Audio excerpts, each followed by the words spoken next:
గజం భూమి కేవలం 5,500 రూపాయలతో 135 గజాల భూమి కేవలం 7 లక్షలు మాత్రమే. ఎంత దుర్మార్గం అంటే 60 ఏళ్ల ఖర్చు వాళ్ళ శ్వేతపత్రంలో చూపెట్టింది. 60 ఏళ్లలో వాళ్ళ లెక్క ప్రకారమే, ప్రభుత్వ లెక్కల ప్రకారమే 4,98,000 కోట్లు ఖర్చు పెట్టిన 60 ఏళ్లలో తెలంగాణ మీద అని చెప్పి జనాభా ఆధారంగా గంపగుత్తగా 41.68% ఆఫ్ ద టోటల్ బడ్జెట్ మీకు ఖర్చు పెట్టినామని చెప్పి వాళ్ళు చెప్తారు. ఇక్కడ మేధావులు, విఘ్నులు మీరు ఎవరైనా సరే తెలంగాణ ఉద్యమంలో పాల్గొన్న వారైతే మీకు తెలుస్తుంది, మీకు యాదుకుంటుంది. ఆనాడు 56లో తెలంగాణ ఆంధ్ర ఒక రాష్ట్రం అయినప్పుడు, ఉమ్మడి రాష్ట్రం అయినప్పుడు మొదటి మాట తెలంగాణ ఆంధ్ర పెద్ద మనుషుల ఒప్పందంలోని మొదటి మాట ఏంటంటే తెలంగాణలోని ఆదాయం తెలంగాణలోనే ఖర్చు పెట్టాలి. తెలంగాణలోని ఆదాయం ఎక్కడైతే ఇదైతే ఉత్పత్తి అవుతుందో అది ఇక్కడే ఖర్చు పెట్టాలి అనేది మొట్టమొదటి కండిషన్ ఆ రోజు. మరి ఆ లెక్కన తీసుకుంటే ఆ ఆదాయం ఇక్కడ ఖర్చు కాలేదు, ఆంధ్రాకు మల్లుతుందని చెప్పే ఆనాడు 68లో ఉద్యమం వచ్చింది.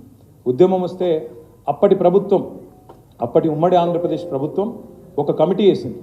ఆ కమిటీ పేరు లలిత్ కమిటీ, జస్టిస్ లలిత్ గారు, సారీ, ఆయన కాంట్రోలర్ అండ్ ఆడిటర్ జనరల్ ఆయన లలిత్ కుమార్ కమిటీ. ఆ లలిత్ కుమార్ కమిటీ తేల్చింది ఆనాడు తెలంగాణలోంచి వచ్చే ఆదాయం తెలంగాణలో ఖర్చు చేయడం లేదు, ఇప్పటికే డైవర్షన్ అయింది అని లలిత్ కుమార్ కమిటీ ఆల్రెడీ ఆయన controller and auditor general of ఇండియాగా పనిచేసిన వ్యక్తి, కాగ్ హెడ్గా పనిచేసిన వ్యక్తి, ఆయన తేల్చి చెప్పారు. అది కూడా నమ్మకుండా మళ్ళీ ఒక కమిటీ వేసినారు. Justice Vashishtha Bhargava, supreme court judge Vashishtha Bhargava గారు, ఆయనది ఇంకో కమిటీ వేస్తే ఆయన కూడా తేల్చిండు తెలంగాణలోని ఆదాయం తెలంగాణలో ఖర్చు చేయడం లేదు, మళ్ళిస్తున్నారు అని.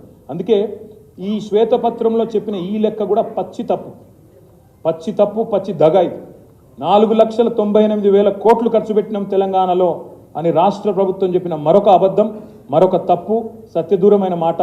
ఈ 4,98,000 కోట్ల 53 రూపాయలు ఏదైతే వారు చూపినారో ఇది శుద్ధ తప్పు అనే మాట మళ్ళొక్కసారి ప్రజలు గుర్తించాలని నేను కోరుతా ఉన్నాను. నిజంగానే ఇంత పైసలు ఖర్చు చేస్తే తెలంగాణ ఉద్యమం వస్తుండేనా? నిజంగానే ఇన్ని పైసలు ఖర్చు చేస్తే తెలంగాణకు పోరాడవలసిన దుస్థితి వస్తుండేనా? తెలంగాణ పిల్లలు ప్రాణాలు కోల్పోయే పరిస్థితి వస్తుండేనా? ఒక్కసారి గుర్తు చేసుకోవాలని చెప్పి కూడా నేను కోరుతా ఉన్నా.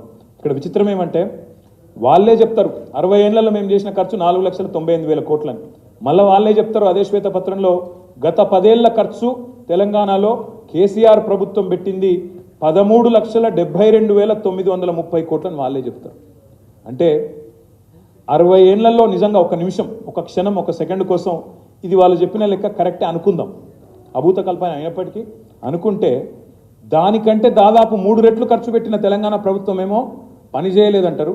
కానీ వాళ్ళు మాత్రం 60 ఏళ్లలో పెట్టింది మాత్రం చాలా గొప్పగా పెట్టినాం, ఖర్చు పెట్టినాం అని చెప్పి మన ముఖ్యమంత్రి గారు, మన గౌరవ పెద్దలు కేసీఆర్ గారిని తూలనాడే ప్రయత్నం, తెలంగాణ రాష్ట్ర ప్రతిష్టను దెబ్బతీసే ప్రయత్నం వారు చేసినారు. అందుకే ఆస్తులు అస్తిత్వం సృష్టించిన పార్టీగా, తెలంగాణకు అద్భుతమైన సంపద సృష్టించిన పార్టీగా వాస్తవాలు చెప్పాల్సిన బాధ్యత మా ముందు ఉంది. కాబట్టే నేను ఒక్కొక్క సెక్టర్ వైజ్ మేము ఏం చేసినా కూడా చెప్పే ప్రయత్నం మీకు చేస్తాను.